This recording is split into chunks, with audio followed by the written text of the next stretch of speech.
What's going on, everyone? It's Mike back again, and I wanted to discuss yesterday's game in a little bit more detail. I think yesterday, certainly my reaction was straight off the cuff. It was very emotional. John's was the same. John's video coming out slightly after mine. So massive support, massive thanks to the fans who commented. But I'm kind of struggling where to talk and where to start with this game. Before I start, this video is sponsored by Final Runner.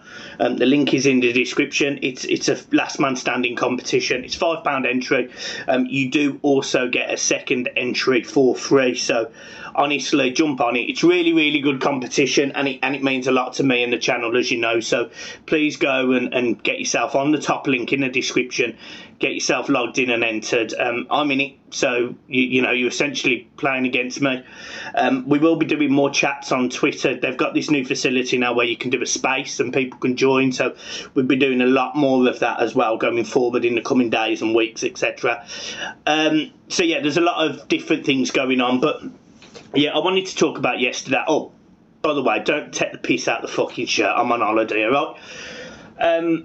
I wanted to talk about yesterday. Yesterday was the last 20 minutes was a shambles. It was a shocker, and you know, I want to go back to the Villa game where a similar incident happened, and you know, it took 10 minutes for Everton to concede 3 goals, and we've had this season, and other teams have, but we've had this season where we've conceded late goals, or you know, numerous goals fairly late into games, and we've not had a reply, and as a result of trying to go forward, we've been shafted defensively. Yesterday was a shocker because we conceded the second goal for terrible defending. 2 set pieces cost us the first 2 goals, and ball gets whipped across, and the lad wins the header, makes it 2-2, and it's really poor defending. He essentially gets a free header in the middle of the box. But it's the third one that really hurts, because we get the kick-off as normal and we do what we always fucking do, and it's terrible. It doesn't work, and it hasn't worked for ages. Alan stands in the middle. He plays it back to Tom or to one of the centre-halves, and it just goes long. It just goes long into left or right of their, say, you know, last 25 yards of their pitch, to the left or the right, and we try and win a flick-on. We never win the flick-ons. We never win anything doing that. It never works. I don't remember the last time we've actually kept the ball in their final third from doing it. And as a result, Watford win the header. It then drops to, I can't remember the lad in the middle, but he flicks it over one of our other players. He then flicks it over another player, and essentially leaves us 2v1 with, I think it's Sarr and Josh King on one side. You know, Sarr plays the ball across to Josh King. He steps inside and shoots, and it happens within 15 to 20 seconds of the kickoff. Because it's that bad, and you've essentially just gone, right, we're 2-2, we're going to give you the ball back, there you go, and twats it home. It doesn't work. It doesn't work, and it hasn't worked as long as I remember doing it. And trust me, we've done it before. Every Premier League team at some point does it, but I don't understand why. Like, I'm not understanding. It's not like you're playing 5-a-side and you just twat a ball as high up as you can and start play. It's not like that. You're given the kick-off, you're given the coin as a result of them scoring or the start of the game. But the idea is for us to keep possession, and we just didn't. We didn't do it well enough. Tom Davies, Alan, that goal, I think it might be the 4th goal or the 5th goal. There's a goal where Davies gets shrugged out the way, Alan gets shrugged out the way, Coleman gets shrugged out the way. They all bottle it. They all bottle it. And bearing in mind, this is an Everton team that up until 2 games ago, 2 home games, by the way, were sitting in the top 4, happy. Look, I don't expect Everton to finish in the top 4, but you start believing that you can achieve again, and exactly the same thing has happened this season that happened last season. We ended up only winning 2 in 10, and we dropped from 1st to 10th. It's a joke. It's a joke. It's not consistent. I think Everton as a football club, and us as fans, we're starting to see it more. I'm starting to see more and more fans realising what, other people have been saying for a long time. Well, I've been saying for a long time that it almost doesn't matter about the manager.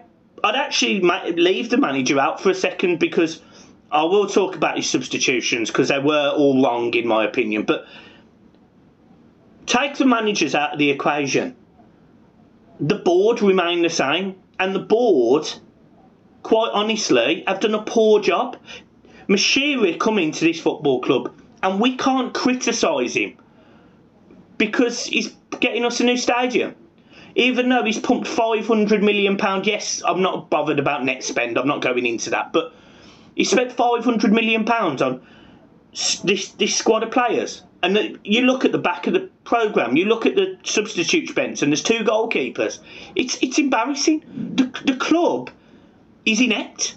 The club's inept. Moshiri's done what he's come in to do, which was to bring Everton a new stadium, and look, I thank him for it massively. I really, really do thank Moshiri for it. It is probably a game changer for Everton Football Club in terms of revenue and commercial value, etc.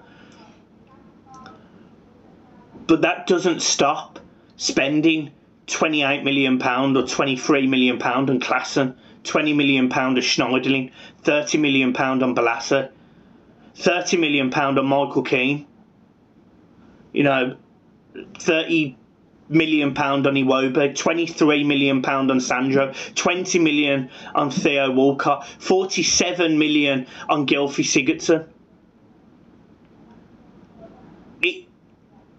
I don't know who knows what they're doing at this football club, but honestly, it's a shambles. And John said something to me yesterday after his match reaction, and it hit home, and he's right. He said to me, Mike, I've seen us win a league title. I've seen us win FA Cups. I've seen us lose FA Cup semi-finals and finals. I've seen us, try and win a Carabao Cup, or the League Cup as it's affectionately known. You'll never win anything. You'll never watch Everton win anything. Because that is how demoralised our fan base is. That's how demoralised I am. That's how demoralised half the people that watch this show or watch content creators are. I read a point. I think it was Ped on Toffee TV. I saw Cam mention it on Twitter that Gbamin, when we're getting overrun in midfield, if Gbamin's not good enough to come on against Watford, what's the point? And he's bang on. He's bang on. It's rare we agree, but I absolutely agree with that. He is bang on. If Gbamin doesn't get a game yesterday, I don't know who does. Tom Davies looked good in the first half. He was getting the ball, he was passing neatly, he was trying to keep it. As soon as they overload the midfield, Tom Davies is too lightweight. Allen got pulled pillar to post yesterday. I'm not defending him, by the way, not at all. He had a bad 15-20 minutes like the whole of the team, but there's no reason for us to fall apart like that. And defensively, actually, we were shit all game. Set pieces need to drastically change. If Rafa Benitez sets up set pieces in the same way against Wolves next Monday, we'll get absolutely destroyed. We will. Jimenez on the end of these crosses is a lot better than anyone that Watford had yesterday, and we'll know about it. And for the season to have started so well, for it to be dismantled at home. Look, if you say that we'd have got a draw against West Ham and we should be beating Watford, that's 4 points. So you probably say, okay, fair enough, you're down on that. I didn't expect to pick up a point against Man United, so take that away. So we're 3 points down where I expected us to be after 9 games. I expected us to be on probably 20 points by 10 games based on the Wolves start, albeit they've started to look a little bit better. we're going to be on 17 if we manage to beat Wolves, or 14 if we don't.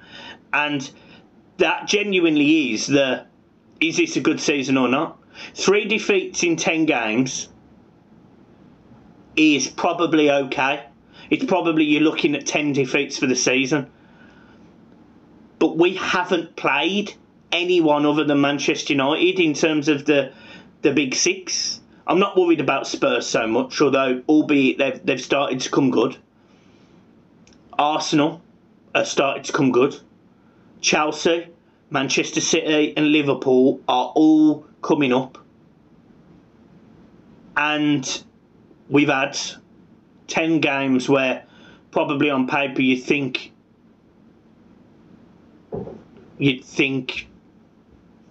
yeah, they can probably, I don't know what to expect. You know, I don't know what to expect from Everton anymore. I was disappointed by yesterday, and you know, I predicted Everton would finish 12th. I thought this would be a bad season, and again, as always, Everton got my hopes up. But I don't know what Everton turn up at Wolves. I don't know what Everton turn up at home against Spurs. I don't know what Everton turn up at any of the games coming up. Honestly, I have no idea anymore.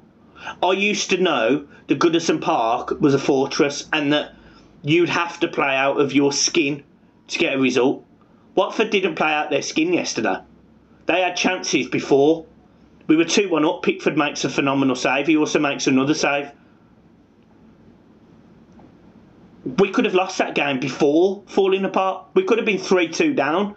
Richarlison could have made it 3-2 rather than 2-1 to us. So we are a long way away from where we should be, where we were promised, because, you know, I remember Mashiri's campaign, I remember the season tickets, nothing will be the same, I remember all of that shit. It's shocking. At board level, it's shocking, and I'm grateful to Mashiri, but he absolutely can't not be criticised for this. He can't keep getting away with it. I'm very grateful to him, but he has invested his money in people who don't know what they're doing with it, who have made Everton go backwards since the day he walked in. And there's no getting around that. There's no sugarcoating it. There's no hiding behind it. The level of squad, the list of players on the back of that sheet and the substitutes bench is a lot worse than the players we had the moment Mashiri walked in. We haven't gone forward.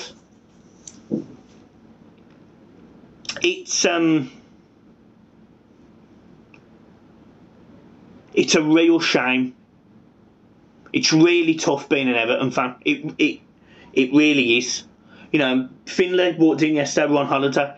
He walked in, he said, "You right?" I said, "Yeah, you know, I don't expect Everton to see 4 goals in 12 minutes, but..." He said, "Don't worry, Dad, it's only football." And it is only football, and it shouldn't affect your holidays, and it shouldn't affect your weekends, but it does. It's a religion to us all. We all know how it feels. It doesn't matter whether you're a Man United fan, a Watford fan, a Chelsea fan, an Arsenal fan, an Everton fan. If your team lose, you feel it. But the way we lost yesterday almost killed me. Almost killed me. I got absolutely hammered last night. So, right, I'm leaving it there. Get yourselves on Final Runner. Links in the description. Get yourself in the competition. It's fantastic. And hoping to record the Mike and Millsy show tomorrow as normal. And I'll see you soon. Peace.